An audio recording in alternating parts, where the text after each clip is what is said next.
En el pesado silencio de la iglesia él se levantó, caminó hasta el altar y dejó algo junto a ella. Después, sus palabras hicieron que todos bajaran la cabeza. Suscríbete al canal y descubre cómo un simple gesto se convirtió en un hito de honor y respeto que nadie se atrevió a desafiar. La campana de la iglesia de Nuestra Señora de la Concepción resonaba por las estrechas calles de Serra da Esperanza, pequeña ciudad enclavada entre montañas de Minas Gerais. Lúcia Pereira ajustaba el vestido dominical de su hija Yasmín, de 12 años, mientras ensayaba una sonrisa que no convencía ni a ella misma. Todo saldrá bien, hija mía. Hoy solo vamos a rezar y volver a casa, sin problemas. Las palabras salían como una plegaria, pero sus ojos inquietos delataban el miedo que cargaba. El camino hasta la iglesia matriz era corto en distancia, pero pesado en miradas. Las dos seguían por la calle de adoquines, sintiendo el peso invisible del juicio que las perseguía desde que habían regresado a la ciudad 3 meses atrás. Yasmín apretaba la mano de su madre con fuerza, como si pudiera protegerla con aquel gesto. La plaza central bullía con familias camino a la misa dominical. Al avistar a Lucía y Yasmín, las conversaciones se reducían a susurros mal disimulados. «Ahí viene la herbolaria», murmuró doña Carmen al grupo de señoras que arreglaban los adornos florales del altar. «Dicen que hace hechizos con todas esas plantas que recoge en el monte», completó don Antenor, comerciante respetado que nunca había ocultado su desaprobación por el regreso de Lucia a la ciudad después de años en la capital, trayendo a una hija sin padre. A pesar del murmullo, Lucia mantenía la mirada firme. Había regresado a su tierra natal tras la muerte de su propia madre, decidida a recomenzar donde sus raíces estaban plantadas, aún sabiendo que sería difícil. Al acercarse a la entrada de la iglesia, el padre Clovis, que conversaba con algunas personas en el atrio, endureció su postura. Su rostro envejecido se contrajo en una expresión severa mientras levantaba la mano, en un gesto que paralizó a Lucia a pocos pasos de la puerta. «Lo siento, pero no puedo permitir su entrada hoy», dijo con voz controlada, pero lo suficientemente alta para que los curiosos alrededor pudieran oír. «Hemos recibido quejas sobre sus prácticas. Hasta que se aclare su situación ante la iglesia, le pido que se abstenga de participar en las celebraciones». El silencio que siguió fue cortante. Yasmín sintió que las piernas le flaqueaban, mientras el rostro de Lucia palidecía. «¿Qué prácticas, padre?», Lucia preguntó con voz temblorosa. «Usted sabe que solo uso las hierbas para hacer los tés que mi madre me enseñó, para ayudar a quien lo necesita». El padre no respondió directamente. En lugar de eso, miró significativamente a Yasmín y luego de vuelta a Lucia. «Hay cuestiones de ejemplo moral que deben ser consideradas. Esta es una comunidad tradicional». Las palabras, aunque suaves en el tono, cayeron como piedras. Algunas mujeres bajaron la mirada, incómodas, mientras otras observaban la escena con indisimulable satisfacción. Yasmín apretó la mano de su madre con más fuerza, sintiendo lágrimas calientes correr por su rostro. Fue entonces cuando una figura surgió por el lateral de la plaza. Sebastián Cruz caminaba con pasos firmes, llevando una bolsa de cuero desgastada al hombro. Tenía el cabello grisáceo trenzado y la piel marcada por el tiempo. Vivía alejado, en la comunidad quilombola del Morro del Crucero, y raramente se le veía en la ciudad, excepto cuando venía a vender sus hierbas medicinales o a buscar provisiones. Era respetado por algunos, temido por otros y evitado por la mayoría. Al percibir lo que sucedía, Sebastián interrumpió su caminata y observó la escena por algunos instantes. «La casa de Dios debería acoger, no expulsar», dijo Sebastián, aproximándose con calma. Su voz grave atrajo todas las miradas. El padre ajustó su postura, visiblemente incómodo con la intervención. «No se trata de expulsión, Sebastián. Hay reglas que deben respetarse por el bien de la comunidad». Sebastián no respondió de inmediato. En vez de eso, abrió su bolsa y sacó una pequeña hoja de jurema, cuidadosamente preservada entre papeles. Se acercó a Lucia y Yasmín, colocando la hoja en la mano de la niña que lo miraba con los ojos llorosos. «Aquí no nace mujer sin valor», dijo, en un tono que no era de desafío sino de certeza absoluta. Alguien en la multitud capturó el momento con un celular. En segundos, la escena se convertiría en tema de conversación en todos los grupos de mensajes de la ciudad. Sebastián se volvió hacia el padre. Vengo a invitar a todos a una ronda de historias en el Morro del Crucero, el domingo que viene, después de la fiesta de San Benedicto, para recordar que nuestras raíces son más profundas que nuestros prejuicios. La invitación, hecha en voz alta y clara, provocó un silencio incómodo. El padre murmuró algo inaudible y se alejó, entrando rápidamente en la iglesia. Algunas personas lo siguieron, otras permanecieron paralizadas, como si no supieran cómo reaccionar. Doña Teresa Oliveira, partera que había traído al mundo a la mitad de la población de Serra da Esperanza, se abrió paso entre los curiosos. Con sus 70 años y el respeto ganado por décadas de servicio a la comunidad, era una de las pocas personas cuya palabra tenía peso suficiente para desafiar incluso al padre. «Vamos, niña», dijo ella, tocando levemente el hombro de Yasmín. «Tengo un pastel de maíz saliendo del horno. Tu madre y tú son bienvenidas en mi casa». El gesto, simple pero cargado de significado, provocó un murmullo en la multitud. Lucia dudó por un momento, luego asintió en silencio. Las tres comenzaron a alejarse, seguidas por la mirada de Sebastián, que permaneció inmóvil por algunos instantes antes de retomar su camino. Mientras caminaban por la calle de tierra que llevaba a la casa de doña Teresa, Yasmín apretaba la hoja de jurema contra su pecho. «¿Qué significa esto?», preguntó en voz baja. La partera intercambió una mirada con Lucia antes de responder. «Es un símbolo de fuerza, niña. La jurema es una planta sagrada para la gente de Sebastián. Dicen que protege contra maldades y abre caminos». Lucía observaba a su hija con una mezcla de preocupación y orgullo. El incidente en la iglesia era solo el comienzo de una tormenta que se formaba, y ella podía sentirlo. Pero, por primera vez desde que regresara a la ciudad, no se sentía completamente sola. En la pequeña sala de doña Teresa, con el aroma de pastel recién horneado llenando el ambiente, las tres mujeres se sentaron en silencio por algunos momentos. La partera fue la primera en hablar. «La fiesta de San Benedicto comienza en 7 días. Muchas cosas pueden pasar hasta entonces». Sus palabras flotaron en el aire como una profecía. Afuera, nubes oscuras comenzaban a formarse en el horizonte, anunciando la lluvia que caería sobre Serra da Esperanza, lavando las calles pero no las memorias de aquel domingo que cambiaría para siempre el destino de una madre, una hija y una comunidad entera. El lunes amaneció con el rumor que se extendió por la ciudad como fuego en paja seca. El video del enfrentamiento en la iglesia circulaba en los celulares, acompañado de comentarios que distorsionaban los hechos con cada compartir. Yasmín sintió el impacto tan pronto como pisó el patio de la escuela municipal Monteiro Lobato. Las conversaciones cesaron abruptamente, y miradas curiosas la siguieron mientras caminaba hasta su aula. En su pupitre encontró un dibujo tosco, una mujer con escoba y un caldero.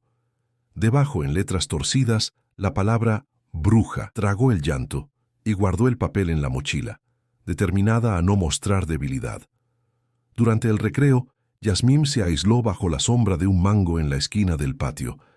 Hojeaba un libro sin realmente leerlo cuando Felipe, su compañero de clase, se acercó. «Mi padre dijo que no debo hablar contigo», murmuró él mirando a los lados para asegurarse de que nadie los observaba. «Pero quería saber, ¿es verdad que tu madre hace remedios con serpientes?»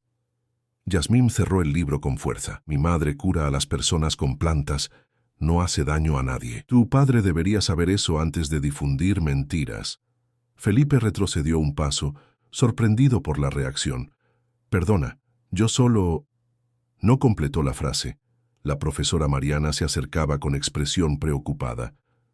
«¿Está todo bien aquí?», preguntó ella, alternando la mirada entre los dos alumnos.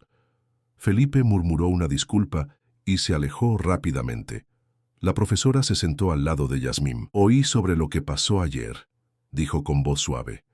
«Debe haber sido difícil». Yasmín mantuvo los ojos fijos en el suelo, luchando contra las lágrimas. «¿Por qué nos odian tanto? No hicimos nada malo». Mariana dudó, buscando palabras que pudieran consolar sin mentir. A veces las personas temen lo que no entienden. Tu madre trae conocimientos diferentes, y eso asusta a quien está acostumbrado a ver el mundo solo de una manera. Mientras tanto, en la pequeña casa que había heredado de su madre, Lucía organizaba sus hierbas con manos temblorosas. El incidente en la iglesia significaba más que una humillación pública. Era una amenaza al frágil recomienzo que intentaba construir. El sonido de golpes en la puerta interrumpió sus pensamientos. Era doña Teresa, llevando una cesta cubierta por un paño bordado. «Traje yuca y un poco de col de mi huerta», dijo la partera, entrando sin esperar invitación. Sus ojos recorrieron las botellas con tinturas y las plantas secándose en manojos colgados del techo. «Veo que no perdiste el don que tu madre te enseñó». Lucia ofreció un banco a la visitante y puso agua a hervir. «No sirve de nada fingir que sé hacer otra cosa, doña Teresa. Estas plantas son lo que tengo para ofrecer». La anciana asintió comprensiva. «Es por eso mismo que algunos tienen miedo. El padre Clovis está convocando una reunión con la directiva de la iglesia. Están hablando de prohibir tu participación en la fiesta de San Benedicto». La noticia cayó como un peso sobre Lucia. La fiesta era el evento más importante de la ciudad, una celebración que duraba 3 días y reunía a todos los habitantes. Ser excluida oficialmente sería como recibir un sello de rechazo permanente. «Y hay más», continuó doña Teresa, bajando la voz. «Están presionando a la directora de la escuela. Dicen que Yasmín puede ser una influencia negativa para los otros niños». Lucia sintió que la sangre se le helaba. «No pueden hacer eso. Mi hija no tiene culpa de nada». La partera suspiró, pasando la mano arrugada sobre la mesa de madera gastada. «He vivido lo suficiente para saber que sí pueden, pero también para saber que siempre hay quien se levante contra injusticias. Sebastián no es el único que piensa diferente en esta ciudad». En la comunidad quilombola del Morro del Crucero, Sebastián reunía a algunos de los habitantes más ancianos bajo la sombra de un árbol centenario. «Lo que sucedió ayer en la iglesia es lo mismo que nuestros ancestros enfrentaron», decía él mientras preparaba un té de hierbas. «Quieren mantenernos alejados, como si nuestros saberes fueran peligrosos». Joaquín, un señor de casi 90 años, sacudió la cabeza. «Pero los tiempos han cambiado, Sebastián. Ya no pueden expulsarnos de nuestras tierras». Sebastián sirvió el té en tazas de barro. «No hablo de tierras, sino de respeto. Esa mujer y su hija están siendo tratadas como nosotros fuimos por generaciones. Y si callamos, seremos cómplices». La discusión fue interrumpida por la llegada de Juan Pedro, nieto de Joaquín, que venía corriendo, sin aliento. «Hay gente de la ciudad subiendo el cerro. Parece que es la niña de la iglesia, pero no se ve bien». Sebastián se levantó de inmediato. A pocos metros de allí, apoyada en un árbol para recuperar el aliento, estaba Yasmín. Su rostro estaba pálido y temblaba visiblemente. «Mi madre me mandó a buscar al Señor», dijo con voz débil. «Hay gente tirando piedras a nuestra casa. Rompieron una ventana». La noticia provocó exclamaciones de indignación entre los presentes. Sebastián cogió su bolsa de hierbas e hizo un gesto para que Juan Pedro se acercara. «Llévala adentro y dale agua con miel. Voy a buscar algunas cosas y ya bajo a la ciudad».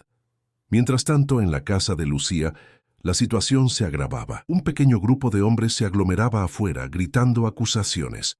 «¡Bruja! ¡Vete de aquí!». Entre ellos estaba don Antenor, el comerciante, y 2 miembros del consejo de la iglesia. Lucia había cerrado puertas y ventanas, pero los vidrios rotos dejaban entrar no solo el viento frío, sino también el odio destilado en palabras. Fue cuando doña Teresa apareció, caminando con dificultad debido a la edad, pero con una autoridad que hizo que el grupo vacilara. «¿No tienen vergüenza?», exclamó ella, colocándose entre los hombres y la casa. «¿Atacar a una mujer sola? ¿Es eso lo que aprendieron en la iglesia?». Don Antenor dio un paso adelante. «Doña Teresa, con todo respeto, usted no sabe lo que esa mujer anda haciendo. Dicen que prepara brebajes, que está desviando a la gente de la verdadera fe. Y ese quilombola defendiéndola frente a todos, esto es una conspiración contra nuestras tradiciones». La partera rió, un sonido seco y sin humor. «¿Tradiciones? Déjame contarte sobre tradiciones, Antenor. Yo te sostuve en brazos cuando naciste. ¿Y sabes quién ayudó a tu madre cuando estabas atravesado y casi mueres en el parto? La madre de esta misma Lucia que ustedes están persiguiendo, con las mismas hierbas que ahora llaman brujería. Las palabras provocaron un silencio incómodo. Algunos hombres se miraron entre sí indecisos. Fue en ese momento cuando Sebastián llegó, acompañado por 3 otros hombres de la comunidad quilombola. Su presencia causó inmediata incomodidad en el grupo. «Venimos para garantizar que nadie más salga herido», dijo con voz calmada pero firme. «Y para recordar que dentro de 7 días es la fiesta de San Benedicto, el santo que siendo negro como nosotros, enseñó sobre perdón y respeto». La mención al santo patrono, venerado tanto por los quilombolas como por la ciudad, tocó una cuerda sensible. Gradualmente, el grupo comenzó a dispersarse, lanzando miradas rencorosas pero sin valor para confrontar directamente a Sebastián y sus compañeros. Cuando finalmente entraron en la casa, encontraron a Lucia sentada en el suelo de la cocina, abrazando sus propias rodillas. El shock de la violencia había dado lugar a un miedo profundo por el futuro. «¿Dónde está Yasmín?», preguntó ella, levantándose de un salto al ver a Sebastián. «Está segura, en el morro», respondió él. «Juan Pedro y mi hermana están cuidando de ella». Lucía cubrió su rostro con las manos, dividida entre el alivio de saber a su hija protegida y la angustia de estar separadas en un momento tan difícil. «¿Qué vamos a hacer? No van a parar». Doña Teresa se acercó sosteniendo las manos de Lucia entre las suyas. «Mañana es martes. Faltan 6 días para la fiesta. Hasta entonces, vamos a mostrar a esta ciudad quiénes somos realmente». Sus ojos, aunque cansados, brillaban con una determinación que encendió una pequeña llama de esperanza en el corazón de Lucia. Afuera, el cielo comenzaba a oscurecer. En el morro del crucero, Yasmín miraba por la ventana de la casa de Sebastián, sosteniendo la hoja de jurema contra su pecho y rezando para que su madre estuviera bien. Aquella noche, mientras la ciudad dormía, 2 comunidades separadas por prejuicios comenzaban, sin saberlo, a tejer los hilos de una nueva historia. El miércoles trajo consigo un clima de tensión palpable que flotaba sobre Cerrada Esperanza, como la niebla que bajaba de las montañas en las mañanas frías. Yasmín, que había regresado a casa la noche anterior, se negaba a ir a la escuela. «No puedo dejarte sola, mamá», insistía ella, ayudando a limpiar los fragmentos de vidrio que aún quedaban en el suelo de la sala. Lucia observaba a su hija con el corazón apretado. En sus 12 años, Yasmín ya cargaba sobre sus hombros un peso que no le pertenecía. «Necesitas estudiar, hija. No podemos dejar que ellos ganen de esta manera». Pero las palabras sonaban vacías, incluso para ella misma. Fue esa mañana cuando Yasmín comenzó a presentar los primeros síntomas. Primero, una tos seca que parecía rasgar su garganta. Después, una fiebre leve que fue aumentando a lo largo del día. Al anochecer, la niña ardía en fiebre y apenas podía levantarse de la cama. Lucia aplicaba compresas de hierbas en la frente de su hija y preparaba tés que ella apenas podía tragar. El miedo crecía en su pecho. No era una enfermedad común, podía sentirlo. Era como si el cuerpo de Yasmín estuviera reaccionando al trauma de los últimos días, como si el rechazo se hubiera materializado en fiebre y dolor. Doña Teresa, que las visitaba diariamente, examinó a la niña con la experiencia de quien ya había visto de todo. «Esto no es gripe ni virus», concluyó con preocupación evidente en su voz. «Es lo que llamamos enfermedad del alma. El cuerpo enferma cuando el espíritu está herido». Lucia sintió las lágrimas correr. ¿Y cómo se cura esto? La partera arregló la manta sobre Yasmín, que ahora dormía inquieta. Con el mismo remedio que lo causó, el reconocimiento. Ella necesita sentir que pertenece, que tiene valor. Las 2 mujeres intercambiaron una mirada cargada de significado. La fiesta de San Benedicto, que comenzaría en apenas 4 días, podría ser la clave para esta cura, o el golpe final. Al día siguiente, el estado de Yasmín empeoró. La fiebre no cedía y comenzó a tener pesadillas que la hacían despertar gritando. Lucia decidió entonces hacer algo que había evitado hasta ese momento: buscar la ayuda de Sebastián. El hombre llegó al final de la tarde, trayendo consigo hierbas que no crecían en los alrededores de la ciudad. Al ver a Yasmín, su mirada se endureció. «Esto es más grave de lo que pensé», murmuró, preparando una infusión con movimientos precisos. «No es solo el cuerpo lo que necesitamos tratar».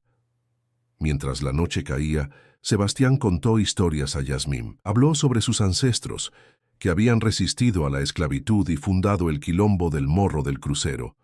Narró cómo, por generaciones, habían preservado conocimientos de curación y protección, incluso cuando eran perseguidos por ello. «¿Sabías que tu abuela venía a visitarnos?», reveló para sorpresa de Lucia. «Ella intercambiaba conocimientos con nosotros. Decía que la verdadera curación viene del respeto por todos los saberes». Yasmín escuchaba con ojos entrecerrados, la respiración aún difícil, pero atenta a cada palabra. En la pequeña cocina, mientras Yasmín finalmente dormía un sueño más tranquilo, Sebastián compartió su preocupación con Lucia. «Hay algo más sucediendo en esta ciudad. El odio que están dirigiendo hacia ustedes no es natural. Alguien está alimentando esto». Lucia asintió pensativa. «Desde que regresé sentí que había más que simple chisme. Es como si tuvieran miedo de algo». Sebastián sacó del bolsillo un pequeño envoltorio de papel. Dentro había semillas oscuras que Lucia reconoció inmediatamente. «Jurema», dijo ella, «como la hoja que le diste a Yasmín». El hombre asintió. «Para nosotros es un símbolo de protección, pero también de verdad. Ha llegado el momento de descubrir qué hay realmente detrás de este rechazo». A la mañana siguiente, viernes, faltando solo 2 días para el inicio de la fiesta, doña Teresa llegó con noticias perturbadoras. «El Consejo de la Iglesia votó anoche. Decidieron oficialmente que estás prohibida de participar en la fiesta de San Benedicto». Lucia recibió la noticia con una calma sorprendente. Algo había cambiado dentro de ella durante la noche. «¿Quién dio el voto decisivo?», preguntó. La partera dudó antes de responder. «Don Antenor». Él convenció a los otros diciendo que estabas trayendo prácticas peligrosas a la ciudad. Lucia intercambió una mirada significativa con Sebastián. Las piezas comenzaban a encajar. Aquella tarde, mientras Yasmín descansaba, Lucia y Sebastián caminaron hasta la pequeña biblioteca municipal. La bibliotecaria, doña Sida, una señora de edad avanzada que conocía cada libro de su acervo, los recibió con curiosidad. «Estamos buscando registros sobre las tierras del Morro del Crucero y alrededores», explicó Sebastián, «y también sobre la propiedad que ahora pertenece a don Antenor». Doña Sida ajustó sus gafas, intrigada. «Esto es interesante, ¿saben? Tengo aquí los archivos antiguos de la alcaldía. Mi difunto marido era notario y guardó copias de escrituras que datan de la fundación de la ciudad». Mientras investigaban los documentos amarillentos por el tiempo, una historia comenzó a emerger. Las tierras donde Lucia vivía, heredadas de su madre, formaban parte de un área mayor que, originalmente, pertenecía a la comunidad quilombola. Décadas atrás, parte de esas tierras había sido tomada ilegalmente por hacendados locales, entre ellos el padre de Antenor. «Entonces es eso», murmuró Sebastián, estudiando un mapa antiguo. «Don Antenor teme que tu regreso pueda reavivar la disputa por tierras.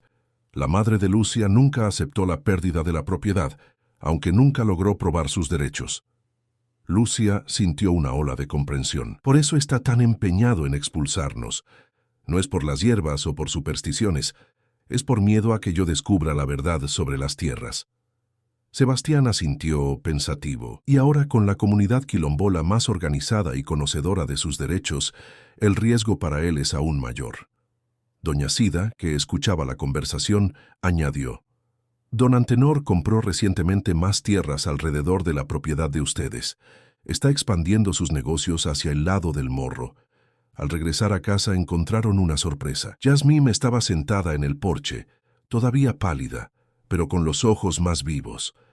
A su alrededor, 3 niños de la escuela, incluyendo a Felipe, el niño que la había abordado días antes, conversaban animadamente. «Ellos vinieron a visitarme», explicó la niña, con una pequeña sonrisa. «La profesora Mariana los trajo». La profesora, que estaba dentro de la casa ayudando a doña Teresa a preparar una merienda, salió a recibirlos. Pensé que Yasmín necesitaba saber que no todos en la escuela piensan de la misma forma, explicó ella. Estos alumnos se ofrecieron para traer las lecciones que ella perdió. El gesto, aparentemente simple, trajo lágrimas a los ojos de Lucia. Era la primera señal de que la comunidad no estaba completamente unida contra ellos. A medida que la tarde avanzaba, más personas aparecieron. Una vecina trajo pan casero. Un señor anciano vino a agradecer por el té que Lucia había preparado para su artritis semanas antes. Pequeños gestos que, juntos, formaban una red de apoyo silenciosa. Yasmín observaba todo con ojos brillantes, su salud visiblemente mejorando con cada nueva demostración de aceptación. Por la noche, cuando todos ya se habían marchado, Sebastián, Lucia, Yasmín y doña Teresa se reunieron en la pequeña sala. «Mañana es la víspera de la fiesta», dijo la partera, «el momento decisivo». Sebastián asintió. «Descubrimos el motivo real de la persecución, pero eso no basta. Necesitamos un gesto que una a las personas, que muestre la verdad de una forma que no pueda ser negada». Yasmín, que jugaba con la hoja de jurema ya seca que guardaba como un talismán, levantó la mirada. «¿Y si usáramos la propia fiesta para eso?», sugirió con una sabiduría más allá de sus años. Los adultos se miraron entre sí, sorprendidos e intrigados. «¿Cómo así, hija?», preguntó Lucia. La respuesta de la niña fue el germen de un plan que, en los próximos 2 días, transformaría no solo sus vidas, sino toda la historia de Serra da Esperança. El domingo de la fiesta de San Benedicto amaneció con el cielo de un azul intenso, sin ninguna nube a la vista. Las calles de Serra da Esperança estaban decoradas con banderines coloridos, y el olor a comida típica ya llenaba el aire. En la plaza central, puestos habían sido montados durante la madrugada, y la iglesia, con sus puertas abiertas, exhibía la imagen del santo patrono ornamentada con flores frescas. Era el día más importante del año para la pequeña ciudad, cuando incluso las desavenencias solían dejarse de lado en nombre de la celebración. En la casa de Lucia, los preparativos comenzaron temprano. Yasmín, cuya salud había mejorado considerablemente en los últimos días, ayudaba a su madre a preparar los pequeños envoltorios de hierbas aromáticas que formaban parte del plan. Su expresión era de determinación, ya no la niña asustada de días atrás, sino una joven que comenzaba a comprender el valor de la resistencia. Doña Teresa llegó poco después, trayendo un vestido azul turquesa para Yasmín. «Era de mi hija», explicó la partera. «Pensé que podrías usarlo hoy». La niña recibió el regalo con ojos llorosos, abrazando a la anciana con fuerza. Sebastián y algunos miembros de la comunidad quilombola llegaron alrededor del mediodía. Traían tambores, guitarras y berimbaus, instrumentos que formaban parte de la tradicional presentación que realizaban durante la fiesta, una de las pocas ocasiones en que su presencia era no solo tolerada, sino esperada en la ciudad. «Todo está preparado en el morro», informó Sebastián a Lucia. Joaquín reunió a los más ancianos. Acordaron compartir la historia. Lucia asintió sintiendo el peso de la responsabilidad que cargaban. El plan era arriesgado, pero necesario. A medida que la tarde avanzaba, la tensión crecía. Según la tradición, la fiesta comenzaba con una procesión que salía de la iglesia y recorría las principales calles de la ciudad, terminando nuevamente en la plaza para la celebración final. Lucia, Yasmín y sus aliados aguardaban el momento adecuado para entrar en escena. «Recuerda», dijo Sebastián a Yasmín ajustando la hoja de jurema que ella había prendido en su cabello como un adorno, «cuando la procesión pase por la calle del comercio, sabes qué hacer». La niña asintió, nerviosa pero determinada. La procesión comenzó puntualmente a las 3 de la tarde. El padre Clovis, llevando la imagen de San Benedicto, lideraba la caminata, seguido por los miembros del consejo de la iglesia y por la población. Música y cánticos religiosos llenaban el aire. Desde su puesto privilegiado en la esquina de la calle del comercio, Yasmín observaba atentamente, contando los minutos.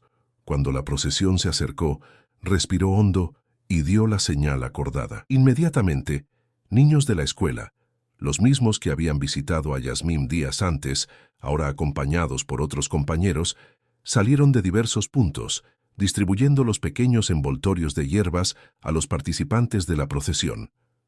Para protección y buenas energías, decían ellos, repitiendo las palabras que Yasmín les había enseñado. La mayoría de las personas aceptó el presente con curiosidad, algunas con desconfianza. Don Antenor, que caminaba cerca del padre, observó la escena con visible incomodidad. Cuando uno de los niños se le acercó, lo apartó con un gesto brusco.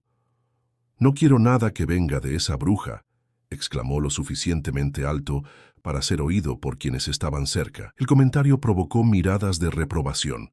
Después de todo, rechazar a un niño durante la fiesta del santo patrono era considerado de mal augurio.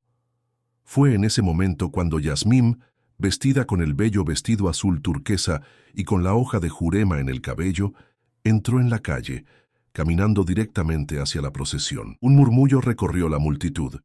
Algunos reconocían a la niña que había sido vetada en la iglesia, otros se preguntaban qué pretendía hacer. Yasmín no dudó. Con pasos firmes, se acercó al padre e hizo una reverencia respetuosa ante la imagen de San Benedicto. «Bendice nuestra ciudad y trae luz a la verdad», dijo en voz clara, antes de alejarse y posicionarse en el lateral de la calle. El gesto, simple pero cargado de significado, creó un momento de suspensión. El padre, tomado por sorpresa, no supo cómo reaccionar. La procesión continuó, pero ahora con un nuevo elemento, la presencia silenciosa de Yasmín, que había desafiado la prohibición, no con confrontación, sino con respeto.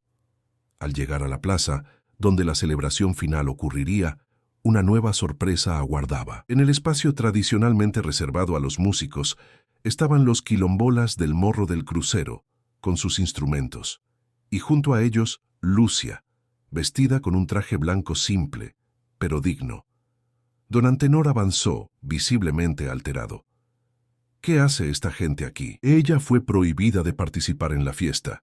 Algunos miembros del consejo de la iglesia murmuraron en concordancia, pero antes de que el padre pudiera intervenir, doña Teresa dio un paso al frente. «¿Por qué motivo, Antenor? ¿Por curar con hierbas, como siempre hicimos en esta tierra, o por representar una amenaza a tus intereses en las tierras que robaste?» La acusación, lanzada en plena plaza, provocó un silencio absoluto. Antenor palideció. «No sé de qué estás hablando, vieja loca».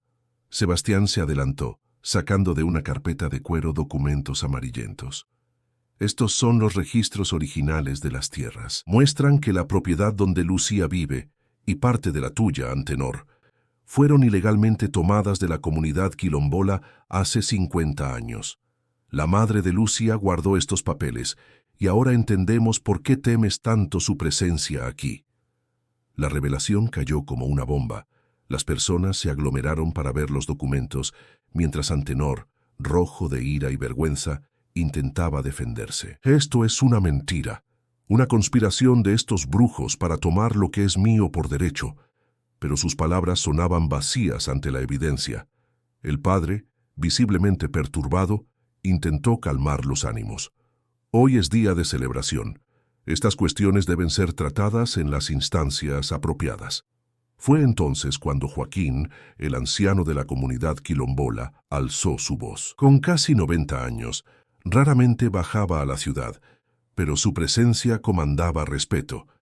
San Benedicto, cuyo nacimiento celebramos hoy, era hijo de esclavos africanos. Él conocía el significado de la injusticia y también del perdón. Las palabras, dichas con la serenidad de la edad, tuvieron un efecto poderoso. No venimos para tomar tierras o crear conflicto, venimos para restaurar la verdad y la dignidad. Yasmín, que se había unido a su madre, dio un paso adelante. En sus manos traía ya no solo la hoja de jurema, sino una pequeña maceta con un brote de la planta. «Esta es la jurema, que cura y protege. Quiero plantarla aquí en la plaza, para que crezca como símbolo de que en esta tierra no nace mujer sin valor, ni niño, ni nadie». El gesto, en su simplicidad, tocó algo profundo en la comunidad. Murmullos de aprobación comenzaron a extenderse. El padre miró a la niña, luego a la imagen de San Benedicto, y finalmente a la multitud que aguardaba su reacción. En su rostro se libraba una batalla visible entre la rigidez de la tradición y la conciencia de lo que era justo. Finalmente, hizo un gesto afirmativo: que sea plantada, y que sirva como recordatorio de que la fe verdadera no excluye, sino acoge. Las palabras provocaron una ola de aplausos. Yasmín, con lágrimas en los ojos, se arrodilló y comenzó a cavar un pequeño agujero en el centro de la plaza, ayudada por Felipe y otros niños que se unieron espontáneamente. En los minutos que siguieron, algo extraordinario ocurrió. Personas comenzaron a acercarse, trayendo agua para la planta recién colocada en la tierra. Otros formaron un círculo alrededor de ella, como para protegerla. Los tambores quilombolas comenzaron a tocar, primero suavemente, luego con más fuerza. Alguien comenzó a cantar una antigua canción de alabanza a San Benedicto, y pronto muchos se unieron. La celebración, que había comenzado bajo la sombra de la división, se transformaba en un momento de unión. Lucia observaba todo con una mezcla de emoción y alivio. A su lado, Sebastián sonreía discretamente. «¿Ves? Aquí no nace mujer sin valor», repitió, recordando las palabras que había dicho días antes en la iglesia. Lucia asintió, observando a Yasmín, que ahora bailaba con otros niños alrededor de la pequeña jurema plantada. «Ni niño sin futuro», completó ella. En los meses que siguieron, muchas cosas cambiaron en Serra Esperança. La cuestión de las tierras fue llevada a los tribunales, resultando en un acuerdo que reconocía los derechos históricos de la comunidad quilombola mientras preservaba las propiedades actuales, con compensaciones justas. Lucia fue invitada a integrar el Consejo Comunitario de la ciudad, trayendo su conocimiento de hierbas para un programa de salud natural que atrajo interés incluso de municipios vecinos. La pequeña jurema plantada en la plaza creció, convirtiéndose en punto de encuentro y símbolo del nuevo espíritu que animaba la ciudad. Yasmín, ahora respetada en la escuela, fundó un club de estudios sobre plantas medicinales que reunía a niños de Serra Esperança y del Morro del Crucero, construyendo puentes entre mundos antes separados. Y en las tardes de domingo, cuando la campana de la iglesia llamaba a misa, era común ver a Lucia y a su hija caminando por la plaza con la cabeza erguida, saludadas con respeto por todos los que cruzaban su camino. Porque, como decía el viejo Joaquín mientras observaba la ciudad desde lo alto del morro, algunas semillas necesitan tormenta para germinar, pero cuando finalmente brotan, transforman para siempre el paisaje del lugar donde fueron plantadas. Si esta historia tocó tu corazón y despertó algo en ti, comparte tus pensamientos en los comentarios. Cada experiencia de lectura es única, así como las mujeres de Serra Esperança, que encontraron su valor. Suscríbete al canal para más narrativas que celebran el coraje de quienes transforman dolor en resistencia. Y no olvides dejar tu like como símbolo de que aquí, así como en la jurema plantada en la plaza, florecen historias de valor.